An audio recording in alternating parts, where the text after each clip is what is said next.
What's up, everybody? Bobby here on Crew Chiefs Corner. We ditched Facebook officially right now. I have ditched Facebook because I am about fed up with what in the world is going on over there. I don't know what's going on. Apparently, one of our viewers, Terry, told me.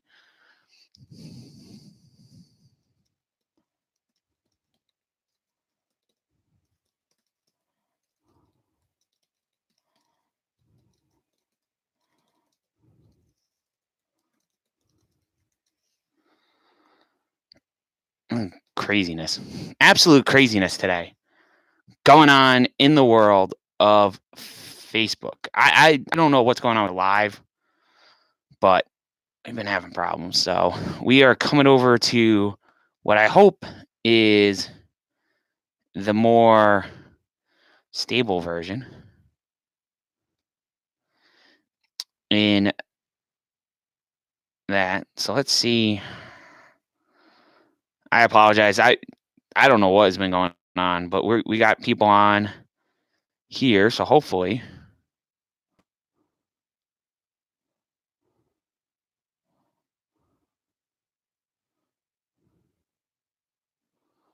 I'm gonna end up pulling. I'm gonna pull that other video down too, because we've had lots of problems today. Lots of problems, but it's all good. It is all good. So obviously, I don't think we have that many people. If you have anything you want to chat about, we got into a lot of stuff between the 5 different episodes or whatever we were trying to do there. So if there's anything you guys want to chat about, we have a live chat up. You can add your comments here, and we will talk about whatever topics you want to talk about. We already talked about the race at Texas. Like I said, we have a lot going on going into ISM this weekend, so it's going to be interesting to see what happens. It's just there's 2 races left in this year, and it's hard to believe that we're at that point. It's very hard to believe. So a lot to look forward to as far as strategy. What happens? We had a lot of strategy play at Texas. Like I said, Harvick got that penalty on pit road. I know it was a little controversial, but they committed a penalty and it happened, and it didn't ultimately cost them the race. What it ended up doing was it just kind of gave them a harder race to run, but they ended up doing a really nice job, and they did a pretty good job of recovering, and Kevin got back to where he needed to go.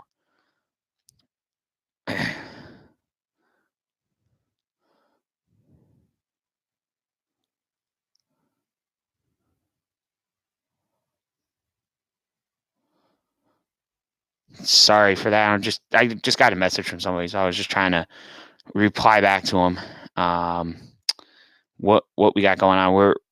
I apologize. Like I said, we've had all kinds of technical problems on Facebook, so I don't know what's up with that, but that's hopefully just a minor thing that happened, and we can get all that going. So, like I said, we had a lot going on with Texas. This weekend coming up is ISM. Getting ready to set the Final Four. The Final Four, as it stands right now, is Kevin Harvick, Martin Truex, Kyle Busch, and Joey Logano. So 4 very interesting drivers.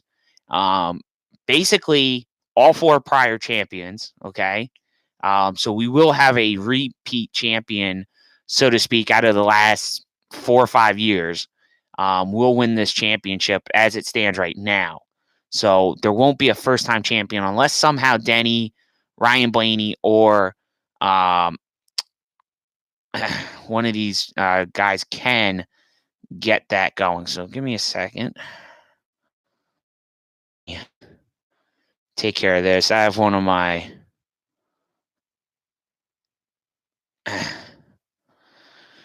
our normal listeners is trying to figure out how to get to us. So just taking care of that real quick. So it stands right now that we are going to have somebody that is a current former champion that is going to win again. So looks like we will get somebody a second championship. And I do think that driver is going to be Martin Truex Jr. That's who I believe is going to win this championship. I really feel like he's got the ability to do it. That team, that 19 team, I think can turn it on as needed and really get things going. So I really do think we're going to see Truex hoisting that trophy. I really don't think that the championship really matters as much, as it used to in a lot of ways. And what I mean by that is, back in the 80s, 90s, when you won a championship, I mean, you usually had to do something pretty spectacular to get yourself into that situation to win that championship. You usually had to be a very consistent driver, win a lot of races, and be consistent. That was all kind of part of the mix. These days, it definitely is, all about the playoffs. And, the old format where we had guys that would win the championship based on 10 races. I mean, Jimmie Johnson was basically the biggest one that used to, he would basically have a rough summer, wouldn't really run well, get to the playoffs and burn it up in the chase and we win the championship. And now I know there were some years where he was the best driver in the chase during those 10 races. There was a lot of times where he wasn't. He did just enough to win that championship based on, having a decent enough regular season and had a good enough chase that it'll equal the championship for him. But I think this new format with the winning in plus the elimination at these different intervals is added something. And the final four, the way it's been constructed, I think is a win for NASCAR because I think it's the right amount of drivers, it's the right amount of people. And hey Terry, how you doing? It's the right amount of drivers, it's the right amount of guys competing for a championship. It's not two drivers going for it. It's not 10 guys going for it. It's four drivers with a shot at winning the championship, and basically any of the four could win it. And that's I think the best scenario for NASCAR. I know predominantly it's been the guy who wins the race gets the championship, and I know there's a lot of back and forth that is that really a fair way to decide it? I don't know. I mean, I think one race it means so much in the sport as it is that I don't really think it's not enough. It's too much. I think it's the right thing. I mean, we don't do series. This isn't like baseball, basketball. Where you need to have a best of 5, a best of 7 series to determine who's the better team. You have 10 races to show up and compete in, and in those 10 races, 9 out of those 10 will get you to the 10th race in the playoffs and ultimately get you to a championship. So I think that's more than enough time to prove whether or not you are good enough to win a championship.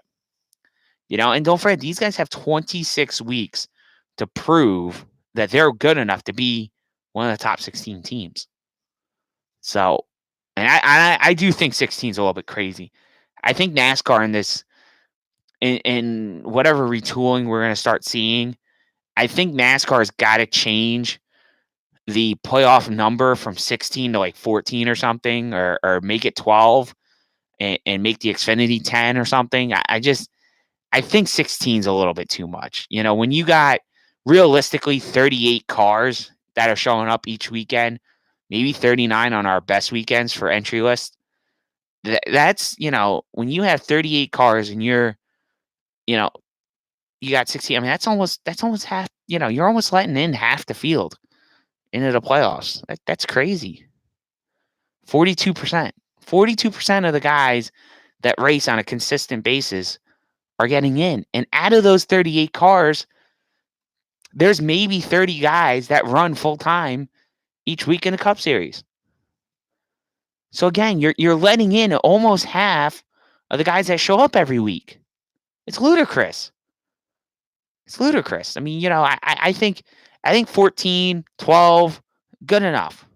Make it a little bit harder for these guys to get into the playoffs. I think, I do think that 16 is ridiculous. It's crazy. It's a crazy number because you know what's going to happen. We're going to have in the next couple of years, we're going to have some big names retiring. So Jimmy's probably going to retire. Harvick's probably going to retire. Denny's probably not too much further behind. Those are three guys right there. All right. I would imagine Truex wouldn't be that much further behind. Boyer. So you got 5. And who's going to replace these guys? You know that if Hamlin retires, that's very likely going to be where Christopher Bell ends up. And that'll take the 95 team and now make that available for somebody else, probably like a Harrison Burton. Then you would have for Jimmy, I do think that Jimmy's replacement is going to be an interesting one. But I do think that it's either going to be Larson sliding into a Hendrick car, or it possibly could be Noah Gragson moving up. I really don't think Junior has anybody else that I would say is really a good candidate for that car. So I would say it's either Larson or Gragson, if you ask me. And I think it would be Noah, just knowing that there's a lot of money in Noah's corner. That would help his cause.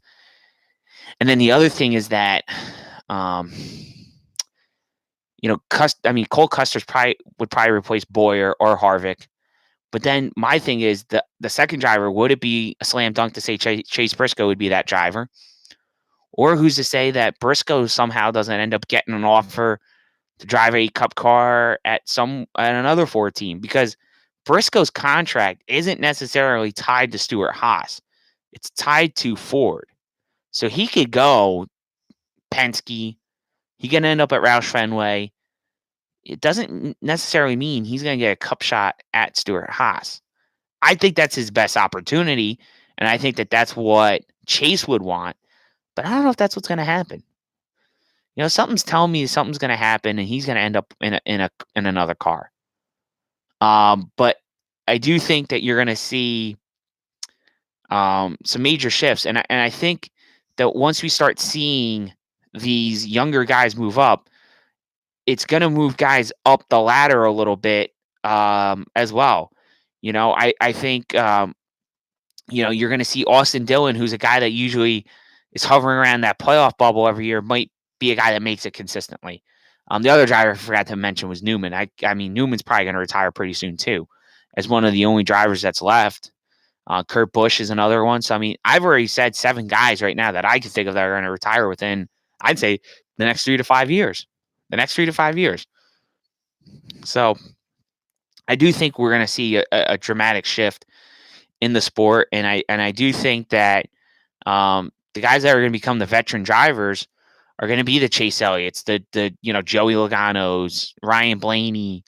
Those are going to be the guys that I think that are really going to carry this sport forward, and those are going to be guys that are going to be competing for more, for championships. And in Joey's case, I think it's going to open the door for him to win even more. I think Brad Keselowski's still going to be around for a few more years, so I think Brad has a shot as well. So I do think that there's going to be guys that have opportunities to win championships. But I think out of this core group right now, that the 4 guys that are competing for this championship, I would have to say the one guy that surprised me that got a championship is Truex. When Truex came up and won those 2 Busch championships back to back with Junior, I thought Truex was not going to be a Cup champion. The main reason was DEI. I didn't think was going to last forever, and I think most of us knew that had any kind of knowledge in the sport, that wasn't going to last forever, that somehow something was going to happen, and that situation was going to end, and it did. But I thought he was the one that surprised me the most. Harvick was not a surprise in the sense that I figured once he went to Stewart-Haas, considering that Tony won a championship there, that was a championship-built team, that he was going to really be a force to be reckoned with. And he has been. Joey was a surprise. Again, I thought when he started struggling at Gibbs, that maybe Joey wasn't as good as sliced bread. And he's turned out to be pretty good. And he could still end up having an even better year going forward, better years going forward, and win more championships. As far as champions outside of that, I mean, Kyle Busch, I suspected he was going to win. I'm surprised he hasn't won more.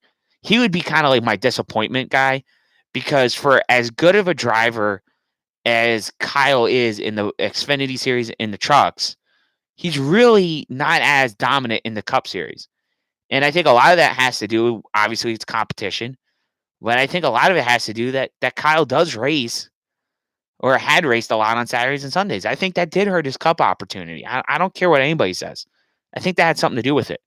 And then there's guys that will still argue with me and say, well, Mark Martin, Dale Earnhardt, Darrell Waltrip, they all raced on Saturdays, but they didn't run full seasons. They didn't run the amount of races that Kyle has run and ran every year. And I think that wears on you. I think, that exhaustion, that putting your body through 140, 150 degree heat in the middle of the summer, racing stock cars 2 and 3 times on the weekend for 4 or 5 hours, and then going and running a 200 lap Xfinity race, a 150 mile, truck race.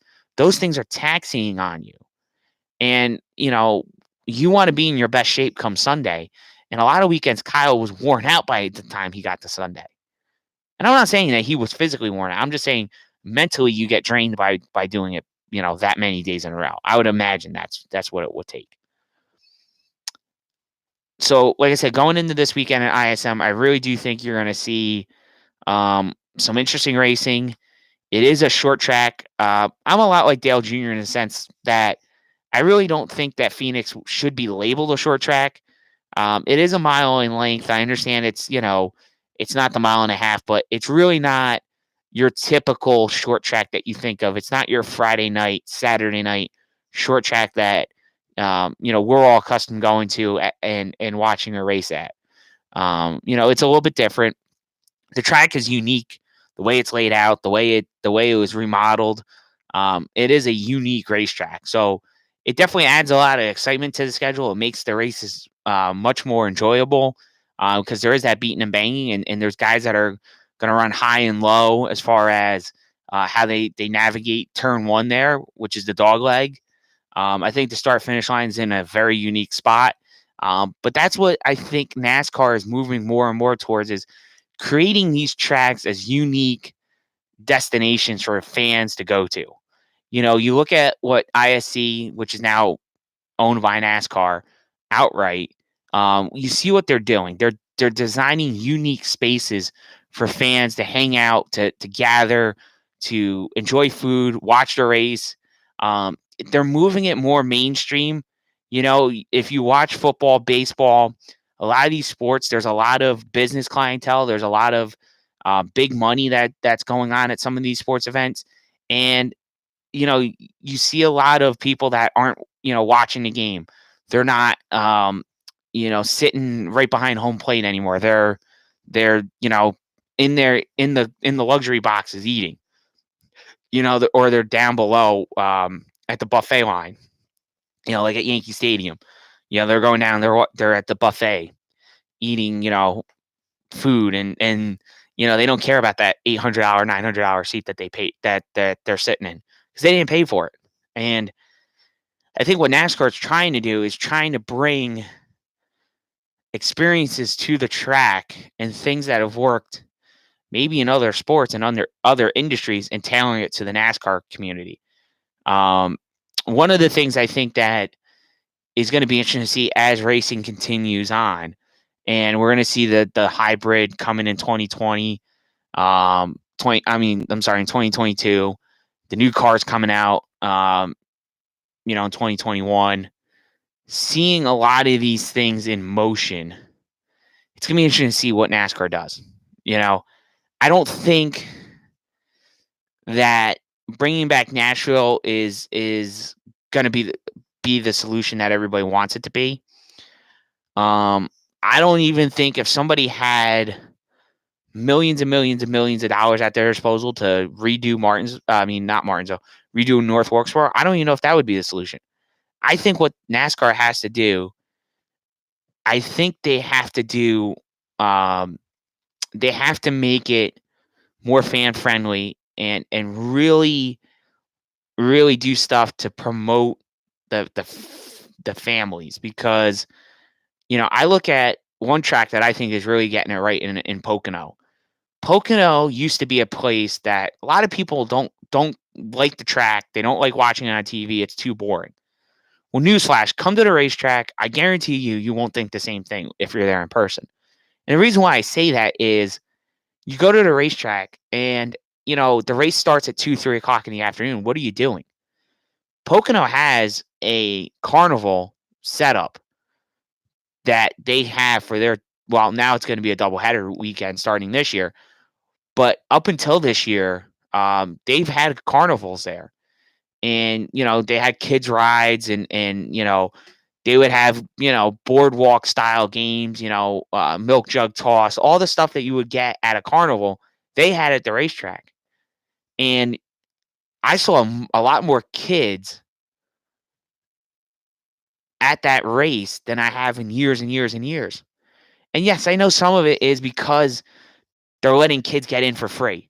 First year they ever allowed kids in for free at the cup race, it was a smashing success. And that's what it is. We got for young fans in this sport because the problem is we have a big, big problem on our hands. And I know this is sports in general. This is just a NASCAR problem. You have a lot of fans that have been fans for a very long time. Okay. And then you have a lot of fans that have been fans, kind of like myself. We've been fans for 20-ish years. And, I worry about the kids that are young now, what they're going to think of racing. Because racing today isn't the racing that my father saw. It's not the racing that, my grandfather really wasn't into it. But it's not the racing that my grandfather's, peers would have seen. It's different. It's a different style of racing, and we're going to continue to see the evolution. My thing is that we have an old guard that doesn't want things to change, and I totally understand where they're coming from. But we also have younger people that say it's time, we got to move stuff on, and it's going to be very interesting. I think NASCAR is heading in a unique way. I'm not going to say it's right, wrong, or indifferent because I got to see it first. I'm not saying hybrids are bad because I've seen sports car racing and realistically, you don't notice much of a difference. I mean, crying out loud, I've watched Formula E where they have to, in the middle of the race, switch cars because the battery packs in those cars aren't designed to last the amount of time they race. So I know for a fact that you will eventually see an electrification of the sport. We're going to go hybrid, and then there will be an electrification. I think that's kind of where NASCAR's heading. And it is what it is. I mean, I think, we all as a fan base have to move with them too, because otherwise I don't know what you watch. Terry said, as someone who doesn't drink, I hate that these new track improvements are putting so much emphasis in bars and such. Now, I agree with you. There's a lot of drinking and promoting of drinking that's been going on. But that, I mean, I hate to say it, but that is part of the reason why people go to the racetrack. It's part of the reason why people go to, football games. I mean, there's people that literally go to a football game, tailgate for 3-4 hours, get drunk, go in, watch a football game, get even more drunk. And that's what they did for the day. So, I mean, I get it, but at the same time, I mean, that money they get for those $8-9 beers, that's what pays the bills, unfortunately. Then Terry, you said, I love Pocono, never been, but I love it, always have. You're one of the rare people that can watch it on TV and say that they love Pocono because many people on social media complain about Pocono. But then again, a lot of people on social media complain about NASCAR in general all the time anyhow. So that doesn't really surprise me. They need Wi-Fi, and yes, they need things for the little ones if they get bored and fussy. Yeah. Wi-Fi has been a major problem. I really am surprised NASCAR is as behind the times with this as they are. Wi-Fi is not a thing. When you go to some of these tracks, the internet connection stinks.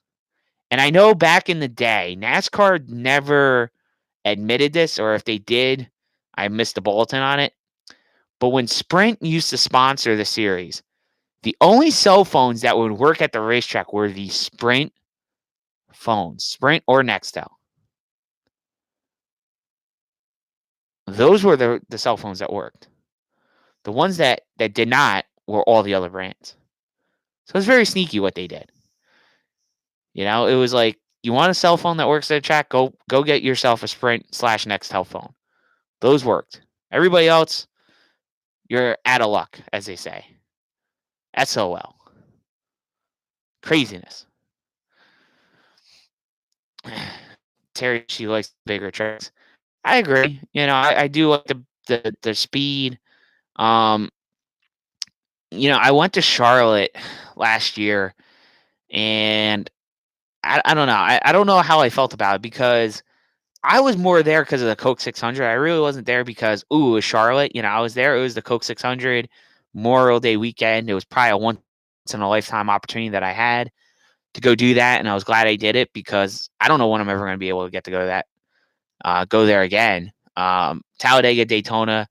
I think Terry hit two tracks that I would love to go to. I know she said Talladega is her favorite, but you know, Daytona or Talladega, those would be two tracks I would like to cross off my list sometime in the near future. But you know, that's taking a week off work and spending time. Terry also said she loves the Coke 600 for shop tours. Yeah, I mean, the fan fests that go on around 600 weekend, or now the Roval weekend, are good. They're a good thing that if you're a fan and you've never have been to a race, I would recommend Charlotte doing the 600 or doing the Roval, because they do open up their shops, and you get to meet the drivers, autograph sessions. There's usually a bunch of fan appearances going on, because you know the guys are close to home, and they'll knock out a bunch of sponsor appearances for the year that way. So yeah, you know, I would recommend the 600. I would also recommend, you know, like I said, I recommend Pocono for those that have seen it on TV, think it's a snooze fest. Go to the track and then actually like witness the racetrack, witness the size of it, witness the speed, witness you know, just everything there. I mean, it's in a beautiful part of the country. The Pocono Mountain area is gorgeous, and there is a lot of stuff to do if you're going to make a weekend out of it. You know, you have things like the Great Wolf Lodge. You have Calamari resort out there. There's a lot of things to do. I mean, and then you have the Pocono Mountains.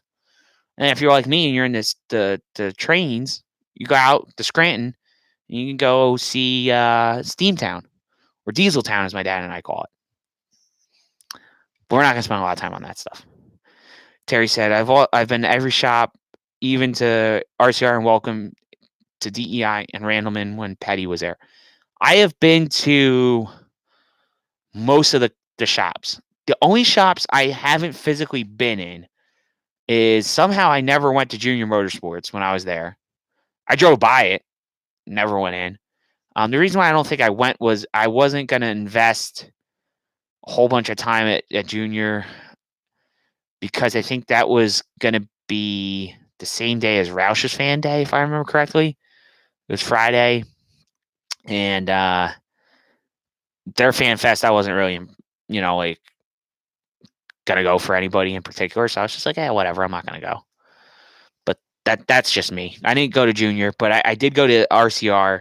I did the tour with Chocolate Myers. We did the VIP breakfast. Chocolate walked us around the museum, and then we went down the hill to the cup shop. Got toured around there. Got shown everything, and then after that, I think they were gonna let you walk down to Colleague, because Colleague was doing their open. They just finished. I think their edition at the time. and they did their open house, and then they were going to walk you back and go back for autographs. But because we weren't going to do the afternoon autograph session, after the cup shop was over, we kind of got out of the group and then left and went and did our own thing. And the other shop I've never been to is Gibbs. I never went to JGR. Meant to, wanted to, but we didn't go. Mainly because my girlfriend didn't want to see the shop because of Kyle Busch. I don't get that. I wanted to go to KBM. I wanted to go to Kyle Busch Motorsports, but we didn't do that. But we did go to Hendrick. We went to Roush. Went to Stewart-Haas. Like I said, did RCR. I'm trying to think what else. Hendrick, which I didn't go to Hendrick the first time I went to North Carolina in 2004. Because in 2004 I went DEI, Roush, Penske. We didn't do RCR. We didn't do Hendrick. We didn't do JGR. I mean, the other one I didn't do was RPM either time. We didn't go to Petty's because his was too far away, and we didn't go to RPM for Richard Petty Motorsports during the RCR Fan Day. We didn't do that. Yeah, and that would be the other one I went to is Robert Yates Racing. Yeah, that would have been the other one I did. Which is weird because the Robert Yates building now is being used by Roush Yates Engines. It's kind of weird, but they took that over. The other thing we were going to talk about Xfinity Series. Christopher Bell's been tearing it up. He got his 8th win on the season. So, I think he's in a pretty good spot to win that championship. Cole Custer is really the only other driver I could see winning that championship. I know Tyler Reddick has shown up from time to time, but I really think it's Bell's to lose. I think Cole Custer's got a legit shot. Reddick, I don't know. I'm not sold on them. I just think they're going to be a little bit distracted with all the stuff going on with the Cup program. Him and Randall Burnett are going to get ready for that as well. So I think they're going to be a little distracted. I do think, Bell's got just as much of an issue with that as anybody else. But I think Jason Ratcliffe and Christopher Bell want to win that championship. I think Ratcliffe wants to win it to prove to people that he's still a championship winning crew chief. And at that level, and then when they go Cup racing next year, they'll be right where they need to be, for that. And then I think Cole Custer, to me, it doesn't seem like it matters to him as much as if he wins the championship this year or not, because I think he'll return next year and have a shot at the championship. And then we'll see.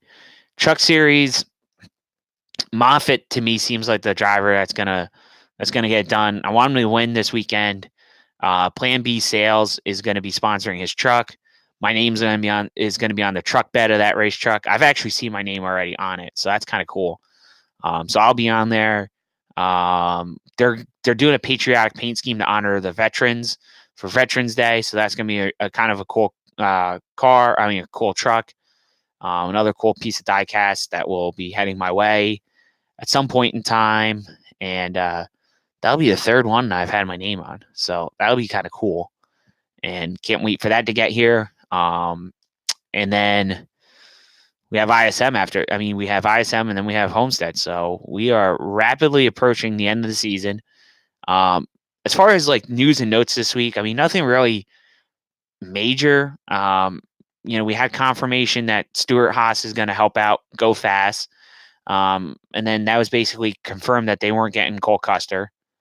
And then trying to think, Riley Herbst was confirmed to Gibbs, the Xfinity Series for the 18 team. I don't know what that means for Kyle Busch, because Kyle reiterated he's not done an Xfinity. So I don't know if that means he's bringing back his own team. He's driving for somebody else. What the heck's going on there? But Gibbs is going to have 3 full-time entries. Harrison Burton in the 20. Riley Herbst in the 18. And Brandon Jones in the 19. The only other thing I can think of is Gibbs is bringing back the 11, which they can't technically do because the 11's already given out. So I don't know what Gibbs is doing. Unless they're going to bring out some random number that nobody knows about. Bring back the 54 maybe for Kyle. I have no idea. I have no idea what they're up to. But it is JGR, and we've seen crazy things happen. It also sounds like DGR Crosley, which is David Gilliland Racing, and Bo Lamastis are going to switch manufacturers. The rumor is Ford. We will see if that's officially what happens. If that does, I'm going to cringe. Because Natalie Decker in a Ford truck is just not what I want to have. Yeah, it's going to not be interesting. Terry says Kyle is going to win 10 races. Xfinity, then go to trucks, is what I heard. Well, he said he's going to go to 100 wins in the Xfinity series. And then he would leave Xfinity and still run trucks. Because I think he wants to get to, I don't know, I think he wants to get to 100 truck wins too, or some crazy number like that. Because it's Kyle Busch. Because I think his goal is he would like to retire with 300 wins across all three series. So, and Terry, I knew that's what you meant. I knew you meant 100. I was gonna say there's no way he's winning just 10 more races, because 10 more races would put him way over 100 in Xfinity. But we'll see what this Gibbs news means. I mean, the only thing I can think of is that they're going to put Kyle in a fourth entry at JGR for the limited races. I know Denny Hamlin runs one race a year, which is usually Darlington. So they're going to have to come up with something, I would assume, for those 6 races that they're going to run their drivers in, their Cup guys in. And I would assume that means the 54 is coming back. That's the only thing I can assume. But we're still early, 2020 is still a few months away, and we shall see what happens. No update as far as what's going on at front row. Corey LaJoie is heavily rumored to be returning to the 32, but that's not been confirmed yet either. Luke Lambert was named Chris Busch's crew chief at Roush for 2020. That's not a big surprise because, like I said, they're going to move Randall Burnett up with Tyler Reddick to keep that pairing together. So that made Luke Lambert expendable. And Danny Stockman is stepping down as Austin Dillon's crew chief. Justin Alexander is going to go back as his crew chief. So that'll be interesting to see. And then we got to see what happens with Childress with that 2 car in the Xfinity Series. Who's going to end up in that seat? I still personally think they're shutting that program down, but don't tell Kaz Gralla that. But yeah, I'd be really surprised if that Xfinity Series operation stays open at Childress next year. That would really surprise me very much. But that's it. I mean, we knew GMS was confirming Brett Moffitt and Sheldon Creed in their 2 trucks for next year. Austin Hill was confirmed back to Shiggy Hattori's team for 2020. So a lot of little things happening, nothing major, nothing like earth-shattering. Silly season has gone pretty tame considering what it could have been. Yeah, that's it. So I don't know what day I'm going to do my show next week. I think I end up having the opportunity to do it either Wednesday or Thursday. Or maybe is it Thursday, Friday? I forget. We'll take a look at what day I'm going to do the show. We'll definitely try to get on Facebook again at some point in time to see what in the world's going on there. And until then, we'll catch you guys next time.